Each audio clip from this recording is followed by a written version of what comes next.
Hey, welcome back to the channel. Today we're going to be talking about the Mavic 3 Pro. Now normally if I was making a video about a specific drone, right after I say that intro, I would hold it up and show you, but today I can't. Because the camera that you're looking through right now is the Mavic 3 Pro. One of my biggest concerns when investing in this drone is I'm so used to using my Blackmagic Pocket Cinema camera for all of my videos, and as someone with experience in the film industry, I always make an effort to have the highest quality visuals that I can achieve on my budget. So when purchasing the Mavic 3 Pro, I was pretty concerned that despite all the insane safety features, the 3 lenses, the amazing GPS performance, despite all of that, at the end of the day, it would still be a consumer drone camera. And since I want to use it as a professional tool, that wouldn't be good. So to make myself feel better and to genuinely do a little experiment, this entire video is going to be shot on the Mavic. So I hope you're excited for this extra special review episode. And without further ado, let's get into it.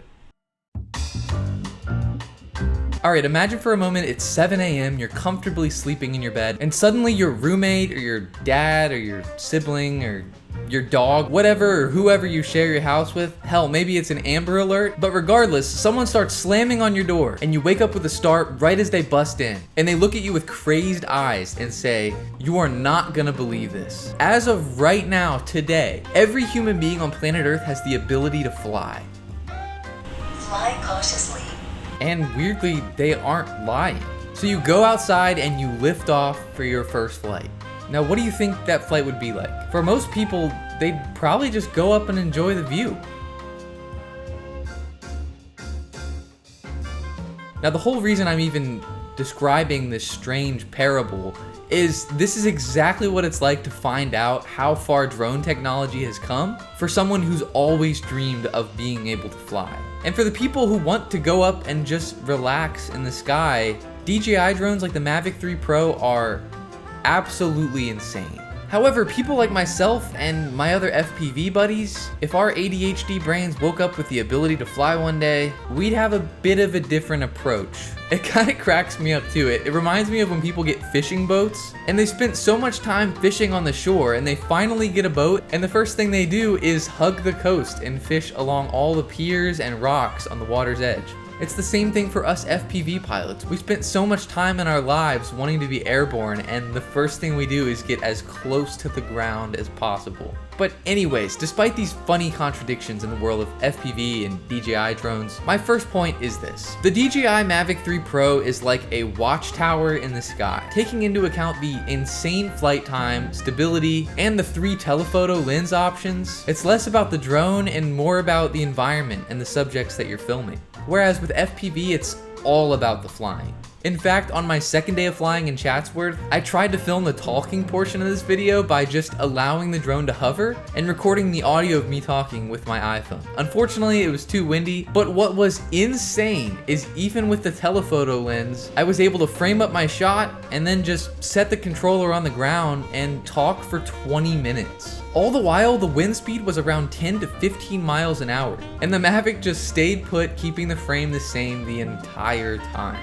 And you can tell by my reaction how blown away I was. I don't know how this is happening. I'm watching this thing currently get pushed all over the place by the wind. And we're good to go. So during the outing to Chatsworth as well as day 3, I was actually trying as hard as possible to get shots that I can use in my reel. And this resulted in one of my favorite shots that I've ever gotten with a drone, of the Amtrak train coming through this little canyon. And I waited so long for the train to come down the stupid canyon that by the time it did, it was so high pressure to try to get my camera movement right and super rewarding.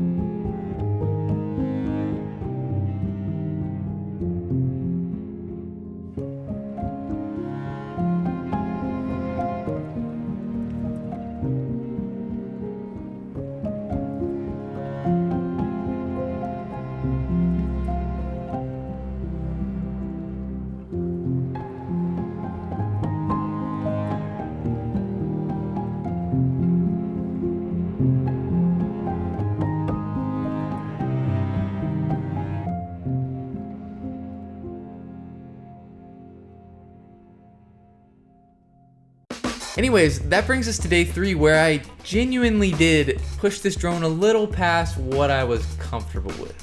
For this footage, me and Finley went out to Lancaster to an abandoned building where we like to fly FPV. And while that was fun and all, the Bando wasn't the most attractive place to film with the Mavic, so I saved my Mavic batteries for later in the day when we did some tracking shots with my van at a wind farm. Yeah, a wind farm. I actually did get some warnings on my controller saying that I was flying in wind conditions that were way too extreme, but despite this, I was able to get smooth telephoto footage and put together such a professional looking edit of both the turbines and my van blasting down these dirt roads.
Before flying the Mavic, I was told by several FPV pilots that it's insanely boring, and that while it may be a useful professional tool, I probably won't enjoy the flying experience as much as FPV. And honestly, considering the investment that it took to even purchase the dang thing, I'm super happy to say that that couldn't be further from the truth. I love flying this thing. I've been an FPV pilot for 5 months, but I've been a photographer and a filmmaker for years. And this drone genuinely puts me in that mode where I feel so excited to create visuals that make me feel like I have the budget of a major studio. Like I feel like a helicopter pilot when I fly this thing. On our trip to Lancaster, me and Finley had one of the worst fly days we've ever had. Things kept breaking in stupid ways and I had lost my confidence, and it was just becoming increasingly stressful to try to hit clips at this Bando when the entire time it was such an uphill battle. But when that battle was finally complete, I was able to take out my Mavic, put it in the sky with one button. Now don't get me wrong, this is probably the last video I do about the Mavic. I'm 100% going to be using it for getting stunning B-roll of the spots that I'm flying for my videos, but this is still very much an FPV channel, and FPV truly is what I want to do. But still, I am so impressed with the Mavic 3 Pro, and it's really great that when FPV pushes me over my frustration limit, I can have a fun and easy escape that incorporates filmmaking, but also still flying. Anyways, that's all for now. I'm gonna keep chopping away at building a solid reel. It'll definitely incorporate FPV, the Mavic, and hopefully soon a Cinelifter, so look out for that in the coming month. If you're new here, subscribe. And if you really like this video, consider supporting me on Patreon. I make videos like this one every single week. So far, it's a massive financial net loss. So the support of my wonderful patrons who are listed here really does keep me going and help me make more content like this.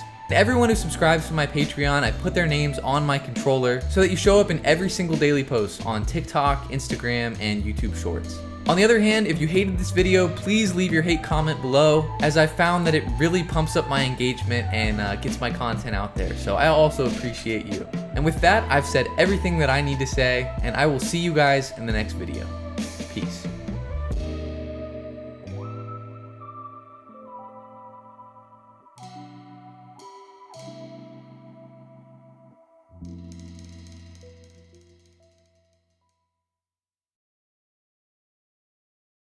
Also, watch this camera move. This is kind of sick. I kind of want to set this up for my build videos, where if I need to show my hands while I'm working on something, I can hit the button on the back of the controller and it just goes pew, bam. And then I'll be like building stuff down here, which of course you'd be in the air. And then whenever I want to talk to the camera, I could just